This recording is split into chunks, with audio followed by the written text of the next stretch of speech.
नमस्कार दोस्तों, बहुत बहुत स्वागत है आपका। और आज हम एक ऐसा टॉपिक लाए हैं जिसके बारे में आप बहुत अच्छी तरीके से जानते होंगे। अगर आप शेयर मार्केटिंग करते हैं या नहीं भी करते होंगे तो आप लोगों ने न्यूज में सुना होगा हिंडनबर्ग के बारे में। तो हिंडनबर्ग की रिपोर्ट से हमने क्या सीखा? हिंडनबर्ग की रिपोर्ट आई, बहुत कुछ इसके बारे में हुआ, राजनीतिक हुई, एक विदेशी कंपनी थी।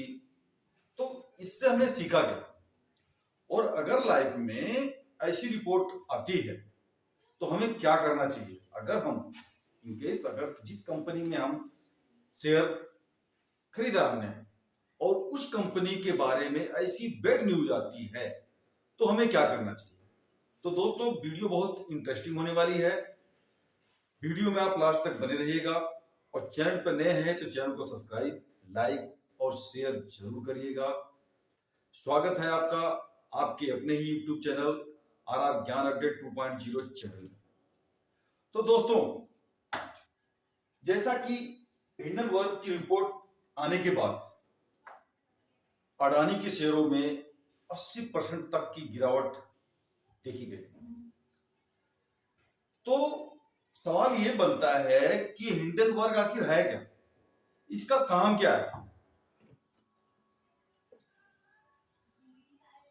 और इसने क्यों रिपोर्ट निकाली? बिना मतलब के तो कोई किसी के बारे में बात नहीं करता है।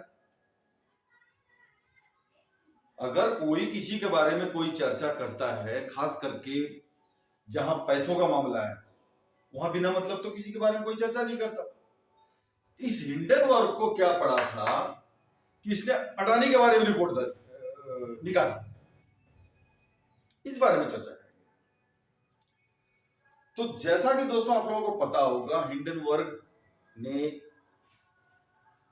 अडानी के कंपनी में शॉर्ट सेलिंग करी।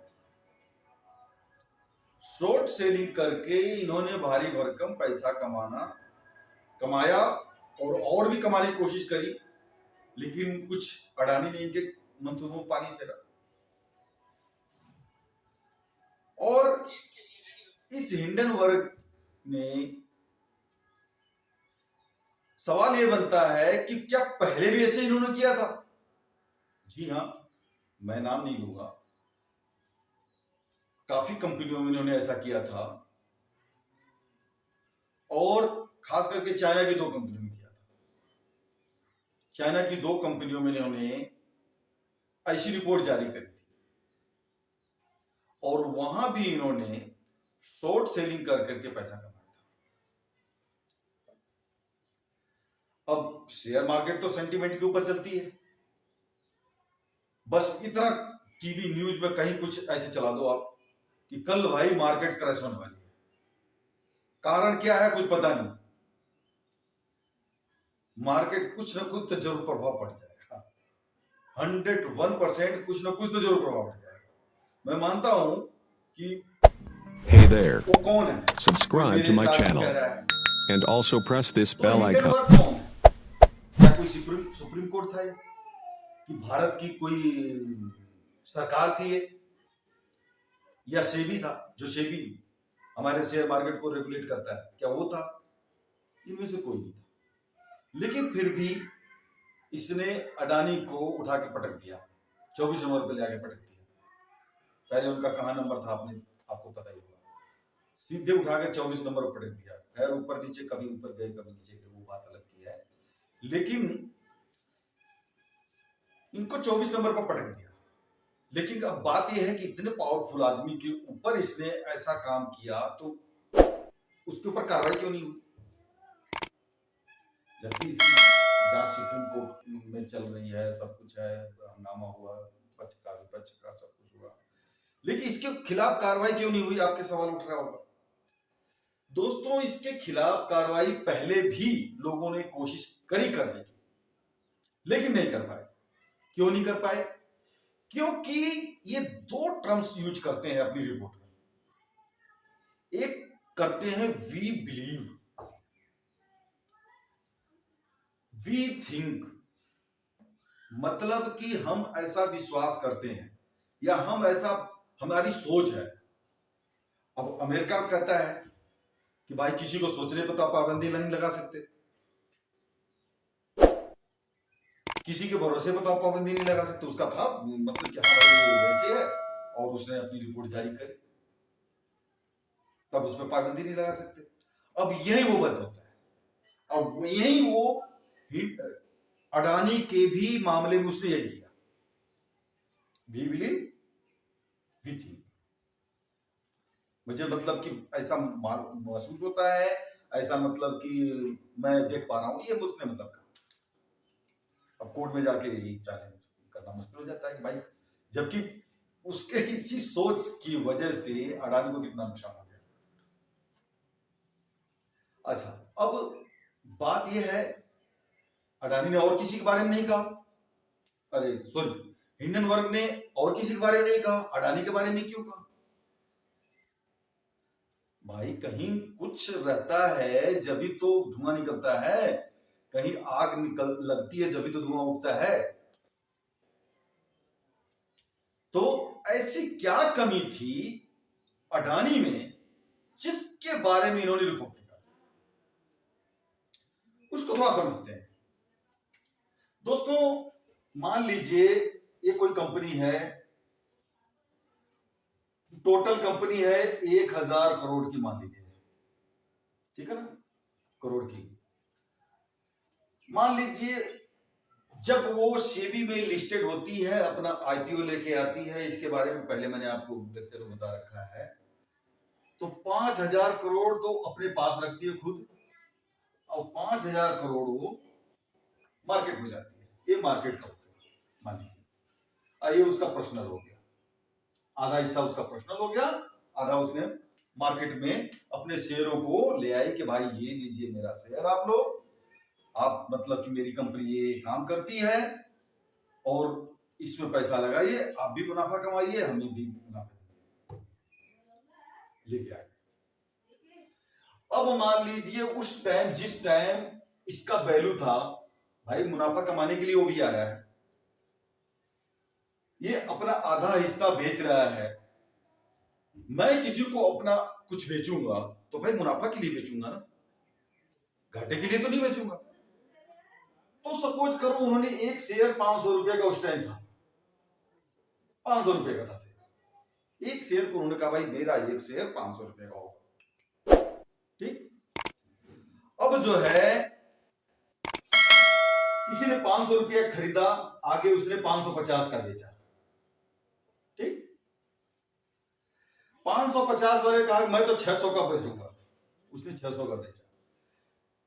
सॉरी, ऐसे मान लीजिए पहले 500 का, फिर 550 का, फिर 600 का, फिर 650 का किसी ने बेचा।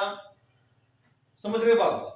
500 के वाला ने 550 का बेचा, 550 वाले ने 600 का बेचा, 600 वाले ने 650 का बेचा, ठीक है।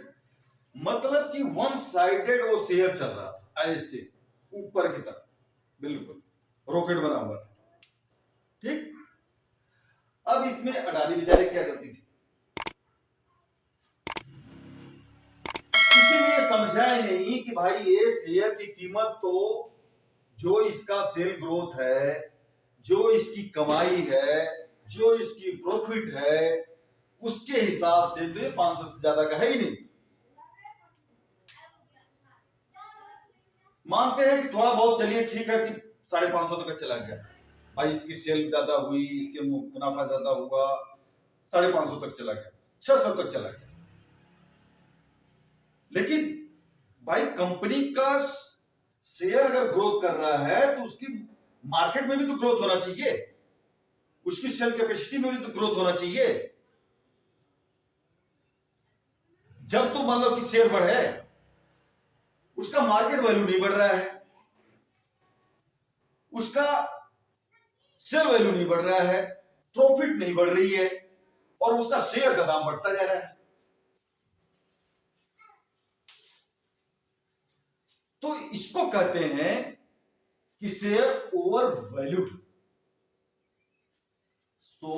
Share over value.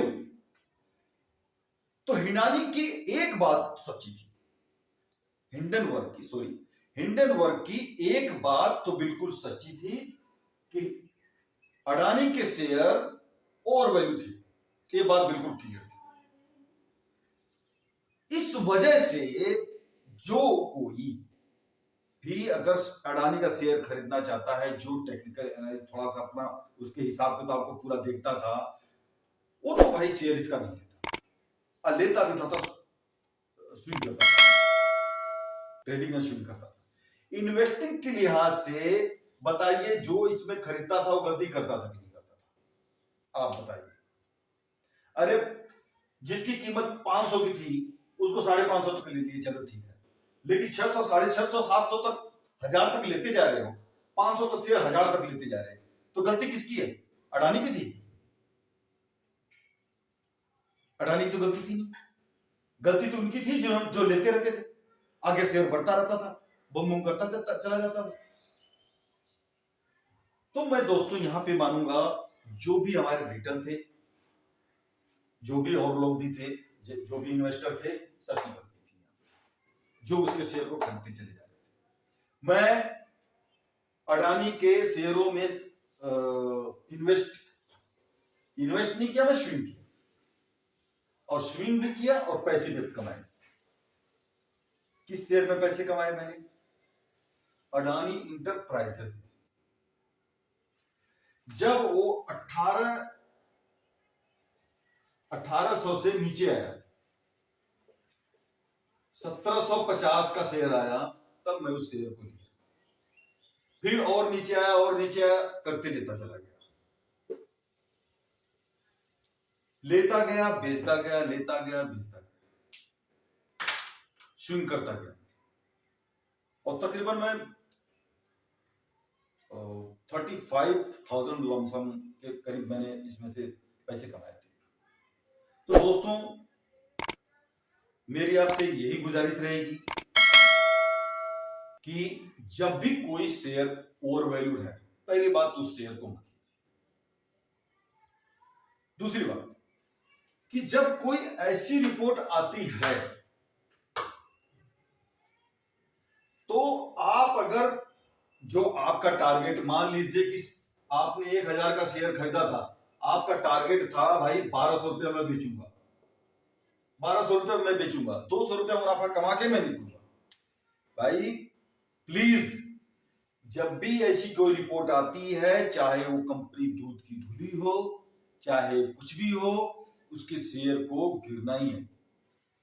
तो इसलिए आप उस शेयर को पहले तो हल्का कर लें, कम से कम हल्का तो कर ही लें। अगर आपके पास 1000 क्वांटिटी है, तो कम से कम मैं कह रहा हूं 800 बेचिए। अब आपको ज्यादा दाव खेलना ही है, तो 200 रुपए आप स्टॉप लॉस लगा के रखिए। 200 शेयर पे अगर आपका 1100 शेयर चल रहा है, आपने 1000 खरीदा, 1100 पे शेयर चल रहा है, तो 1100 में आप स्टॉप लॉस लगा के चले।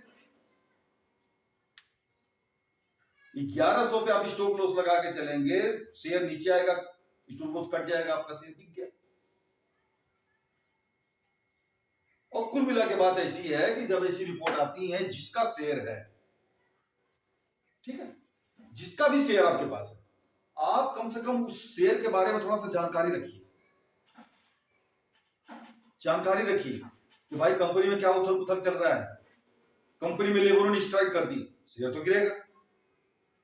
कंपनी में कोई घोटाला हो गया, शेयर तो गिरेगा।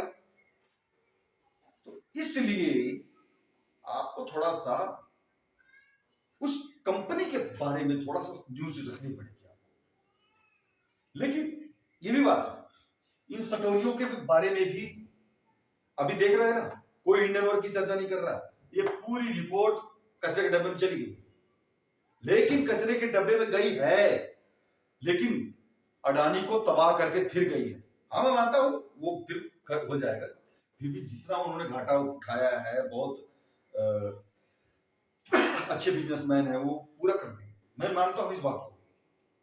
लेकिन आपको घाटा ना हो, इसलिए आप स्टॉप लॉस लगा के ही चलें, खास करके जब ऐसा न्यूज आती है तब।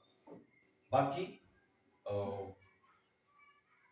जब भी मतलब कि आप कोई शेयर खरीदते हैं तो भी स्टॉप लॉस लगाना दोस्तों बहुत जरूरी है। दोस्तों अभी हम कुछ ही दिनों में एक सीरीज शुरू करेंगे जिसमें चार्ट के बारे में बात करेंगे और काफी इम्पोर्टेंट होगा। उसमें फ्री में हम आपको लर्निंग करेंगे, फ्री में हम आपको एजुकेट करेंगे। तो दोस्तों यहाँ तक की वीडियो आपको कैसी लगी, प्लीज लाइक, शेयर और सब्सक्राइब जरूर करिएगा। धन्यवाद। जय हिंद, जय भारत।